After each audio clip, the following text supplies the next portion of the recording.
Loyal के हम बात करें कि सरजीत काजला पहली बार गांव पहुंचने पर जिस प्रकार से उनका भव्य स्वागत किया जा रहा है गांव की सीमा में, जैसे उनकी एंट्री हुई है और उनको बुग्गी पे बिठा के लेके जाएगा। जिस प्रकार से हम बात करें कि रामेश्वर लाल डूडी सहित राजेंद्र भामू काफ़ी जनप्रतिनिधि हैं जो उनको लेकर आ रहे हैं। आज सरजीत काजला, मैं बता दूं, खेतरी तहसील के लोयल के ये रहने वाले हैं और आज इनकी गांव में एंट्री हो रही है और एंट्री के उपलक्ष्य में ज़बरदस्त तरीके से इनका स्वागत किया जा रहा है और उसके बाद बग्गी में इनको बिठाकर और उनके कार्यक्रम स्थल तक, इनके घर तक लेके जाया जाएगा।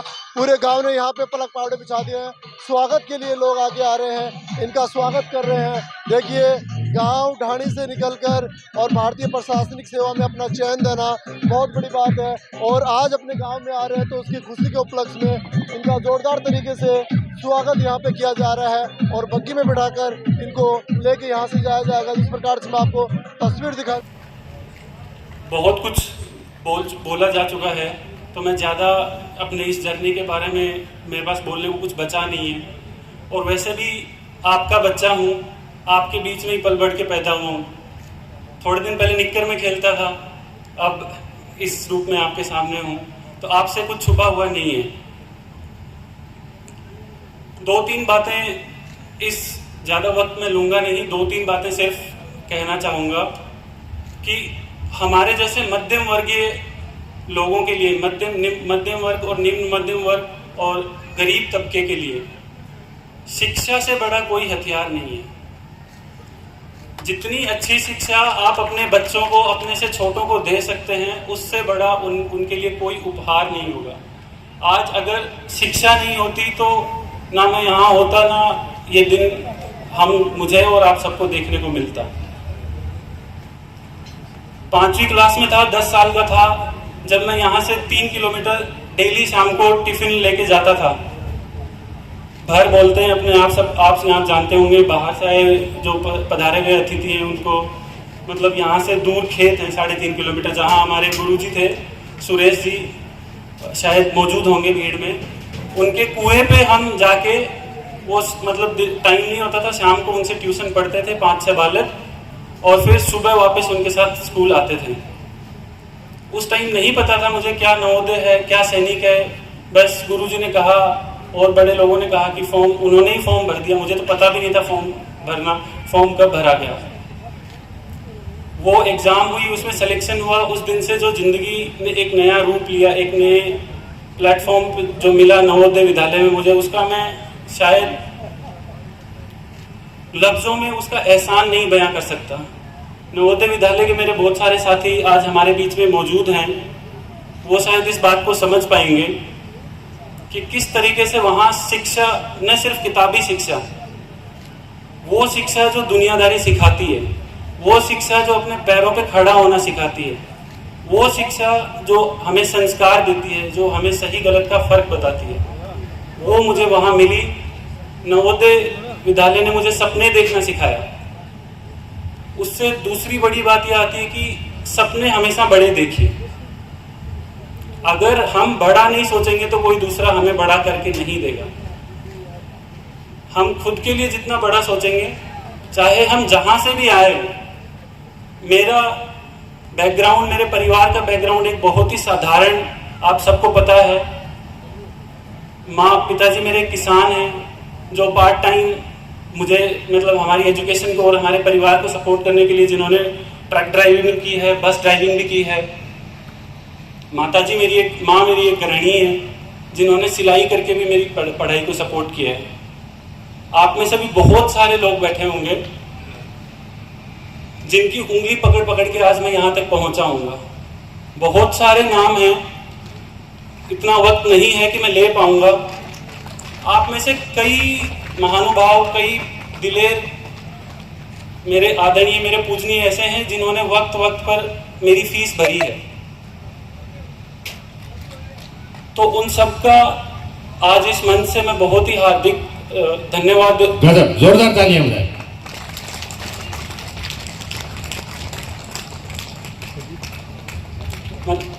प्रोफेशनली मैं हमेशा स्टेज के पीछे, एज ए पॉलिटिकल, पिछले 10-11 साल में पीछे संगठन का वो रहा हूँ आदमी, तो मंच पे बोलने का इतना मुझे प्रैक्टिस है नहीं। बहुत सारे उद्गार इस समय मन में आ रहे हैं, किस किस का धन्यवाद करूं, किस किस को याद करूं, किस किस का धन्यवाद ज्ञापित करूं। अगर किसी का नाम सबका लेना मुनासिब नहीं होगा, बट वो सभी सज्जन, वो सभी महानुभाव जिन्होंने मेरे इस सफ़र में कहीं न कहीं मेरा साथ दिया है, चाहे वो किसी भी रूप में दिया हो, उन सबका मैं बहुत तहे दिल से आभार व्यक्त करना चाहूँगा।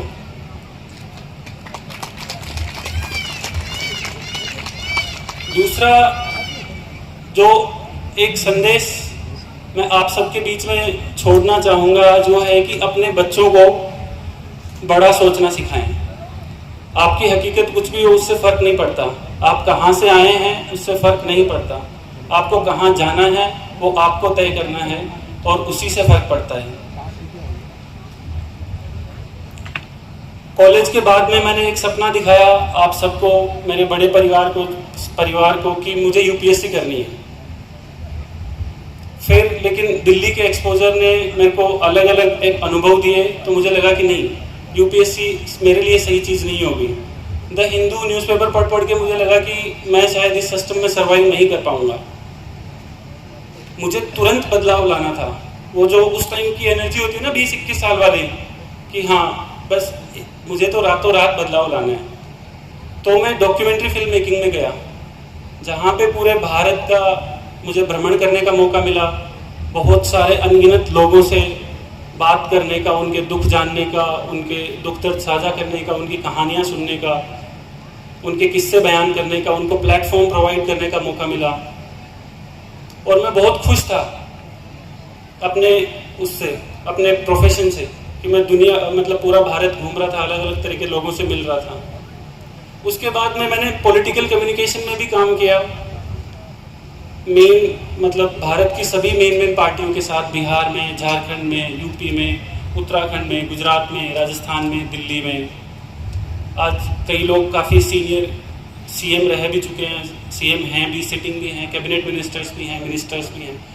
बड़े बड़े लोगों के साथ, इंडस्ट्रियलिस्ट के साथ, कॉरपोरेट बिजनेसमैन के साथ, एनजीओ के बड़े बड़े लोगों के साथ मुझे काम करने का मौका मिला। तो अच्छा खासा चल रहा था। लेकिन जब भी मैं गांव आता था, तो आप सबकी नज़रों में एक अलग तरह की निराशा, किसी की नज़रों में वो खुले तौर पे थी, किसी की नज़रों में वो छुपी हुई थी। कि अगर सबकी नज़रों में ये था कि अगर तू यूपीएससी कर लेता तो आज पता नहीं कहाँ होता। अभी पता नहीं कौन से जंगल में, कभी किसी धरने को कवर कर रहा है, कभी कौन से जंगल में, कभी कौन से वनवासियों के साथ है, कभी कहीं है, कभी कहीं भटक रहा है। तो मेरे लिए पिछले 10-11 साल में आप सबको ये समझा पाना मुश्किल रहा कि क्या डॉक्यूमेंट्री फिल्म मेकिंग होती है, क्या उसका इम्पैक्ट होता है, क्या पॉलिटिकल कम्युनिकेशन होता है, क्या ब्रांडिंग होती है, क्या मीडिया होता है, कैसे वो काम करता है। तो ये मेरे लिए समझाना बहुत मुश्किल था। और आप सबकी नज़रों में मुझे पता नहीं क्यों एक वो था कि तू कर लेता, तू कर लेता। फिर मैं सोचता था कि यार अकेले झुंझुनू में 1000 से ज़्यादा स्कूल्स हैं, और हर साल 1000 बच्चे टॉप करते हैं, और सबको अपने बच्चे में एक भावी अधिकारी या भावी बहुत अच्छा करने वाला बच्चा दिखता है।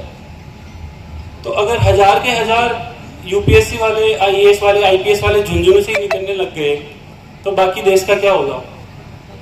तो ऐसा नहीं होता है कि यूपीएससी आपने टॉप कर लिया। स्कूल में तो टॉपर भी नहीं रहा कभी, मैं सेकंड थर्ड होता था, ऐसा कुछ वो नहीं था।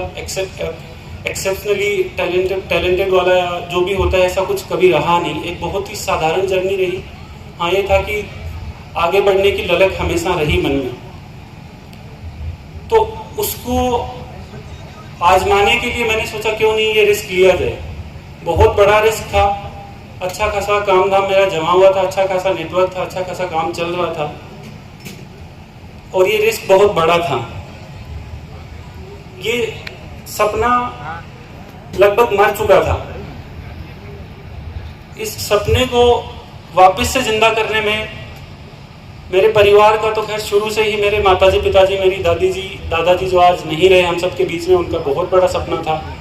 आज खैर किस्मत की बात है, आज अगर वो हम सब के बीच में होते, मेरे दादाजी, मेरे नाना जी, नानी जी, तो उनकी आंखों में जो संतुष्टि मिलती ना मुझे, मेरे हिसाब से वो किसी भी यूपीएससी से बढ़कर होती मेरे लिए।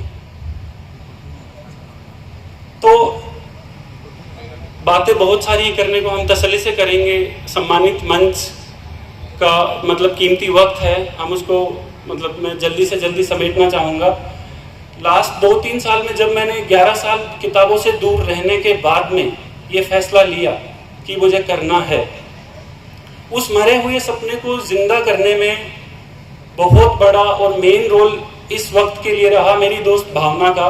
बहुत ही मेरी खास दोस्त जो पिछले 10-11 साल से मेरे साथ एकदम खड़ी रही, हर मुश्किल में, हर तरह के समय में। वो किसी मजबूरी, किसी दूसरी व्यस्तता के चलते आज हमारे बीच में नहीं पधार सकी, लेकिन उनके पिताजी श्री राधेश्याम जी और उनकी माताजी श्रीमती कमला देवी हमारे बीच में हैं। मैं उनसे निवेदन करूंगा कि वो मंच पे पधारें, और मैं कार्यक्रम के मुख्य अतिथि श्रीमान रामेश्वर लाल जी डूडी साहब से निवेदन करूंगा कि उनका साफा और माला पहनाकर अभिनंदन करें।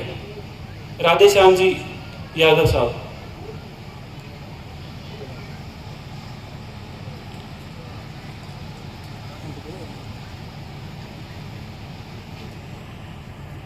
बड़ी चुनौती दी थी, मैंने किसी को बताया नहीं था, किसी को भी कानों कान खबर नहीं थी कि मैं क्या कर रहा हूँ। घर वाले जब भी पूछते थे तो मैं यही बोलता था कि मैं अपनी पढ़ाई कर रहा हूँ, मुझे बाहर जाना है कहीं, मैं उसी के सिलसिले में पढ़ाई कर रहा हूँ।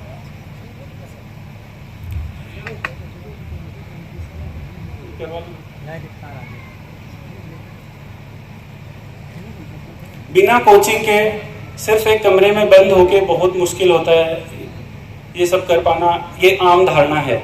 सब आजकल हमारे समाज में ये भर दी गई है कि बिना कोचिंग के, बिना गाइडेंस के, बिना स्पेशली बिना कोचिंग के, प्रोफेशनल कोचिंग के आप कुछ कर नहीं सकते। लेकिन मैं नहीं मानता। हो सकता है कई लोगों के लिए कोचिंग काम करती हो सकता है कईयों के लिए नहीं करती हो, बट मेरे निजी एक्सपीरियंस से मुझे ये मानना है कि अगर आप में वो जुनून है